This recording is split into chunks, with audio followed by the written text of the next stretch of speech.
Oiran were not just prostitutes, but their jobs were to live as an ideal woman.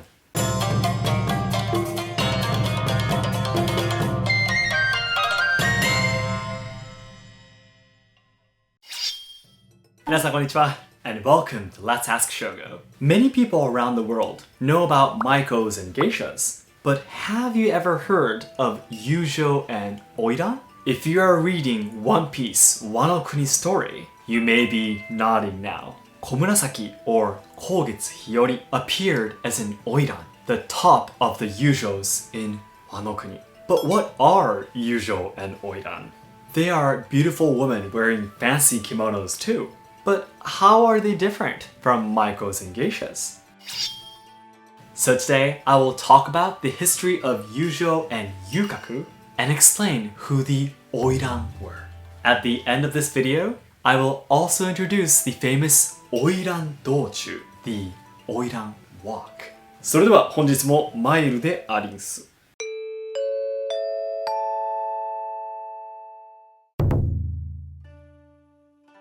First, let me explain about the yujyo and yukaku. Conclusions first. Yujos were prostitutes who were working at yukaku, which is a red light district licensed by the government. It is widely believed that the yukaku system started in the 16th century. The purpose of the yujos put together in one section was to limit the traffic of people, protect security, and control morals. Shinmachi yukaku in Osaka, Shimabara yukaku in Kyoto, and Yoshiwara yukaku in Edo were called the three major yukaku and prospered greatly. The Yoshiwara yukaku is especially famous, and they appear in many anime and mangas too. I'm sure that you've heard of the name somewhere before. In its golden age, the site area was about 66,000 square meters, with thousands of yujos working. A regular soccer field is about 7,140 square meters, so Yoshiwara was about the size of 9 soccer fields.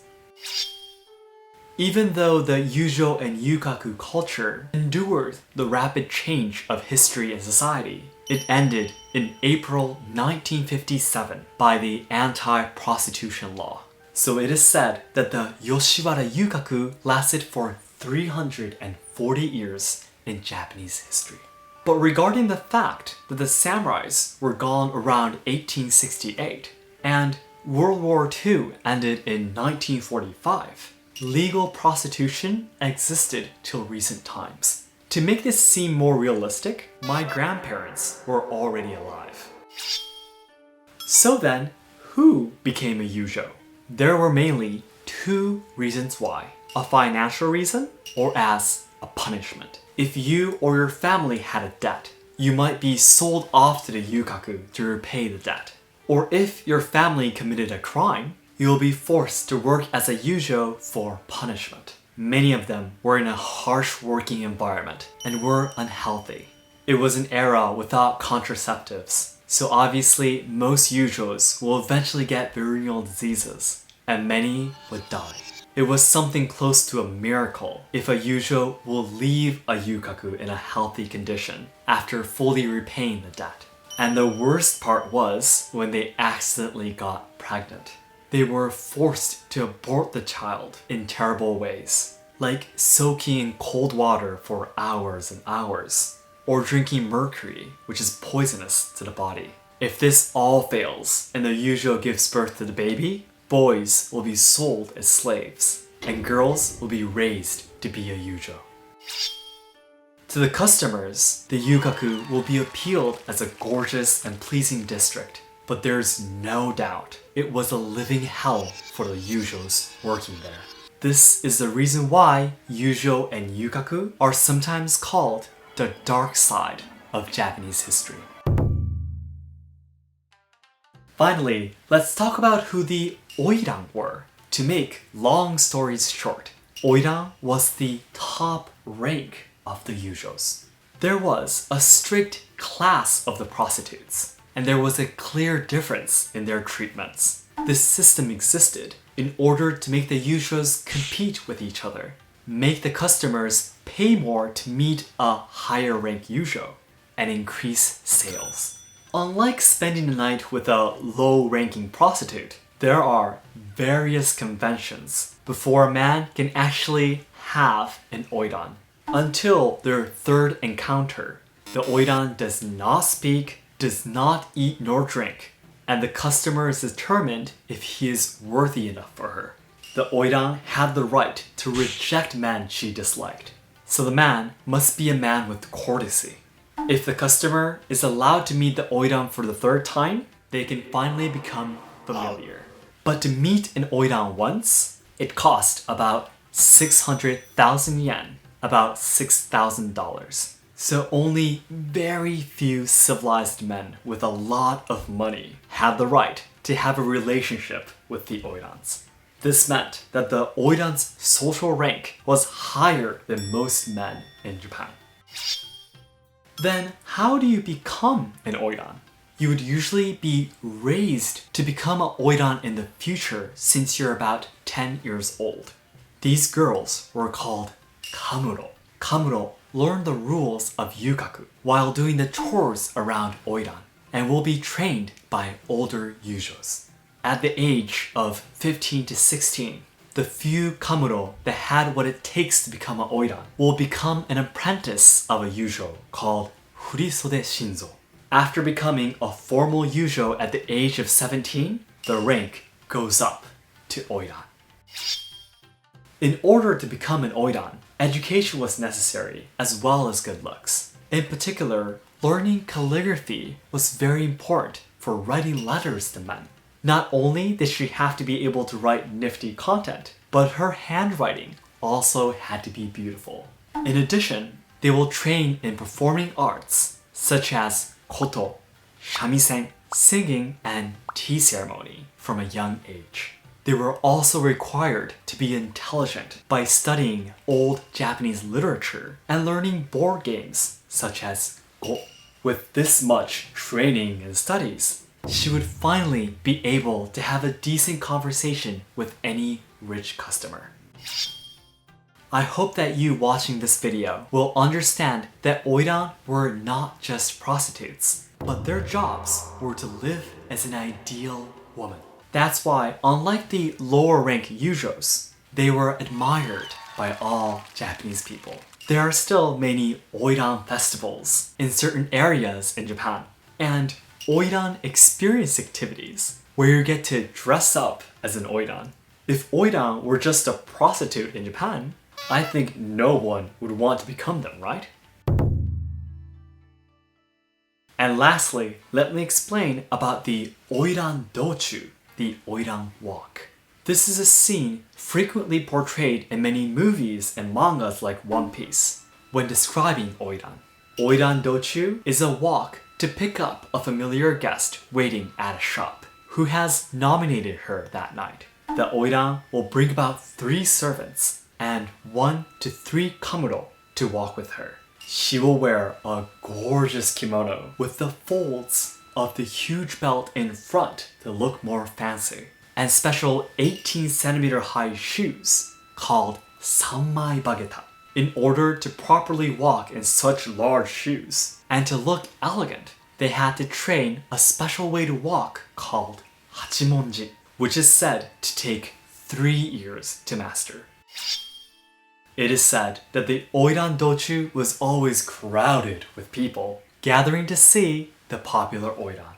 Why did the oiran make such a scene just to pick up a guest?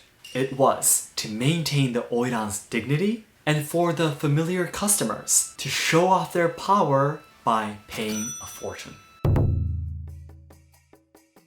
Then lastly, today's conclusion. Yujos were prostitutes that were working at a yukaku, which is a red light district licensed by the government. The yukaku were meant to keep the yujos in one section to limit the traffic of people, protect security, and control morals. The yujos were women who had a debt they had to repay, or whose family or herself had committed a crime. The oiran were the yujo at the highest rank. They will be raised to be an oiran from 10 years old as a kamuro. As they grow up, they will be taught the rules of yukaku by the other yujos while doing the chores for Oiran. They also have the training performing arts such as koto, shamisen, singing, and tea ceremony. The beautiful, intelligent, and trained Oiran were not just prostitutes, but were admired by the people as an ideal woman. The famous Oiran dochu, or the Oiran walk, is a ceremonial journey the Oiran takes to pick up a familiar guest. By being accompanied by multiple servants and wearing a gorgeous kimono and special shoes, the Oiran would gather the attention of a whole crowd of people. This helped to maintain the Oiran's dignity and for the familiar customers to show off their power by paying a fortune. So that's it for today. Thank you very much for watching. If you learned anything new about the yujyo and Oiran, please hit the like button to let me know. And it will be great if you can share this video to your friends and family. And my goal is to achieve 10,000 subscribers by July 2021, so your help is what I need. Thanks again, and I'll see you in my next video. どうもありがとうございました。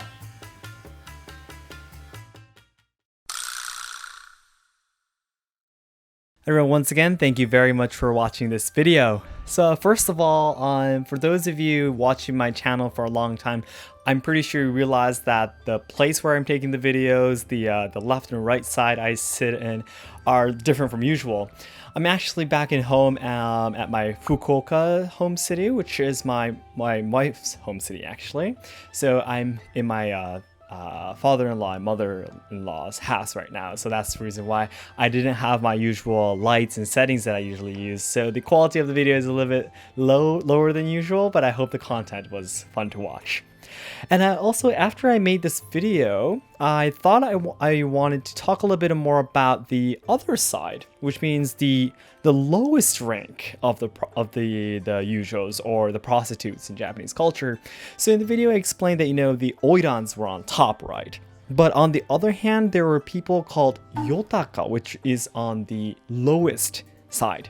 Now these people were people who they could have originally worked at the yukaku and for example, gotten sick and they were kicked out, but they only had the way to survive as a prostitute. They'll become yotaka, which means the person is very poor, and the price, unlike the yujos at the yukaku, which is the proper district, they said that once having a relationship with the yotaka for once was about the price as one bowl of soba.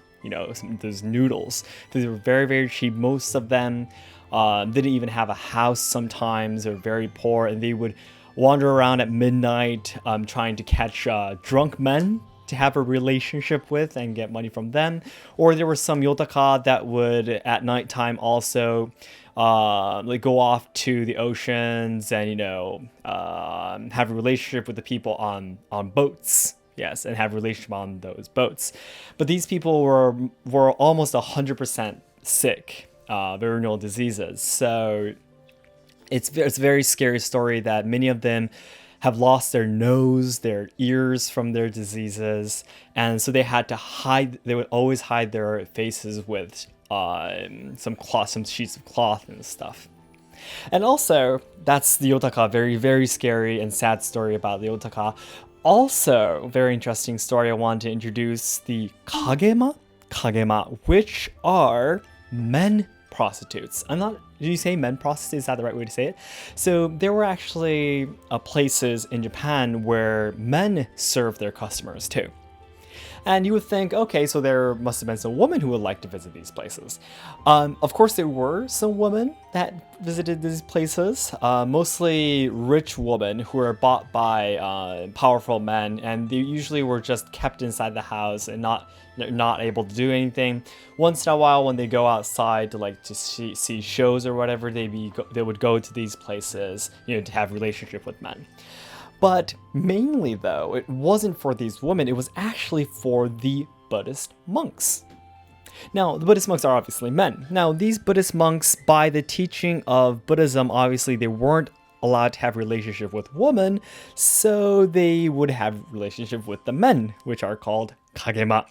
So, as I was studying about these things, about the Oiran, about yujyo, about, ryotaka and kagema, there are so many. The culture is very, very interesting. And the people listening to this Omake talk, if you're interested in the yotaka or the kagema as well, I'll be happy to make more videos about them too. So please let me know in the comments. All right, so everyone, thank you very much for watching.